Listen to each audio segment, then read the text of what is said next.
Magandang araw po, welcome po sa aking channel, Love9 TV. Nandito po tayo ngayon sa isang exclusive subdivision dito sa Imus, Cavite. Meron po tayong bagong video presentation, isang brand new modern design house and lot na may lot area na 150 square meters at may floor area na 210 square meters. May 4 bedrooms with built-in modular cabinets.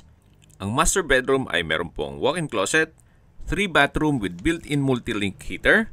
Ang master in-suite may toilet and bath equipped with smart toilet. Ganun din po sa powder room.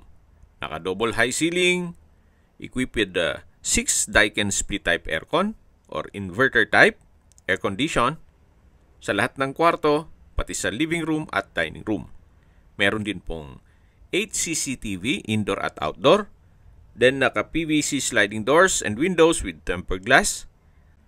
Ang formal kitchen po ay naka-modular kitchen cabinets and pantry with quartz countertop designed by Module Asia. Kompleto din po ang kitchen appliances, ganitong cooktop and island exhaust with motion control, built-in Elba oven and microwave, wine chiller at meron pa pong freebies si owner na 75 inches Sony Smart TV. May 2-car garage, service area with water and pressure tank, may lanay, fully landscape, then equipped with smart lock sa main door. Ang full video presentation po ay mapapanood nyo sa aking main YouTube channel na Love9 TV Official. Binebenta po ito ni owner sa halagang 15.8 million pesos net.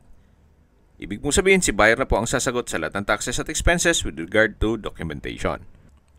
At tungkol naman sa dokumento nito, ito'y titulado, buhay po ang may-ari, kaya wala po kayong maging problema sa documentation o sa transfer ng title. Kung may mga katanungan po kayo, tawag lang po kayo sa aking numero. Maraming salamat po.